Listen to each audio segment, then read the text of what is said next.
Hi friends, உங்கள் actor Rasu. அனைவருக்கும் வணக்கம். பார்த்தீங்கன்னா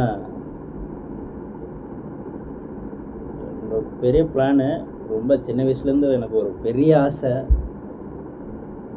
அது நிறைவேற்றுறது உங்கள் கையில் தான் இருக்கு.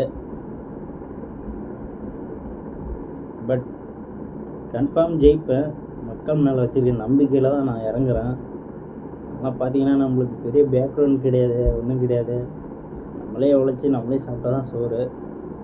இதுக்கு பார்த்தீங்கன்னா ஆள் பலம் கூட நம்மளுக்கு கிடையாது. இந்த ஆசையை நிறைவேற்றுறது உங்கள் கையில் தான் இருக்குது. பார்த்தீங்கன்னா இப்போ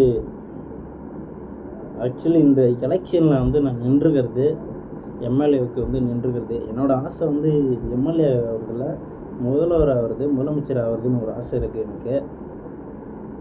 கன்ஃபார்ம் ஆவேன், உங்கள் ஆதரவோடு நான் ஆவேன். புரியுதுங்களா? ஒன்றும் இல்லை, இது பட்டன் மிஞ்சிச்சு, அதனால தான். அது ஒன்றும் பிரச்சனை இல்லை, பார்த்துக்கலாம். கன்ஃபார்ம் அனைவரும் ஆதரவு கொடுங்க. பார்த்தீங்கன்னா திருச்சி கிழக்கில் நான் நிற்கலான் இருக்கேன். விஜய் அண்ணா ஜெயிச்சாப்புல.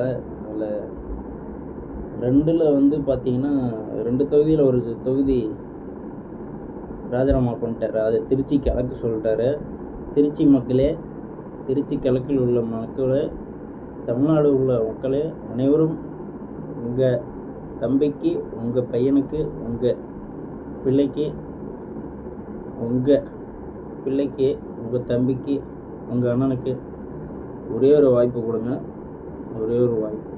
நான் திருச்சி கிழக்கில் எம்எல்ஏவுக்கு நிற்கிறேன். ஒரே ஒரு வாய்ப்பு கொடுங்க. நீங்கள் தான் என்னை ஜெயிக்க வைக்க. நம்மளுக்கு பேக்ரவுண்ட் கிடையாது, ஒன்றும் கிடையாது. புரியுதுங்களா?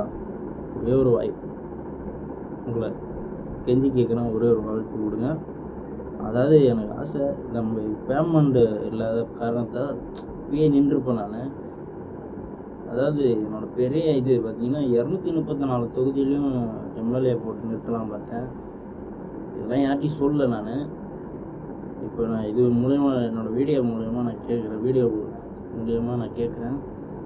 ஒரே ஒரு வாய்ப்பு கொடுங்க. திருச்சி கிழக்கில் நான் எம்எல்ஏ நிற்கிறேன். ஒரே ஒரு வாய்ப்பு கொடுங்க. ஒரே ஒரு வாய்ப்பு கொடுங்க. ஆதரிக்கிறேங்க. அனைத்து நல்ல உள்ளங்களுக்கும் நன்றி, வணக்கம். மீண்டும் சந்திப்போம். Love you.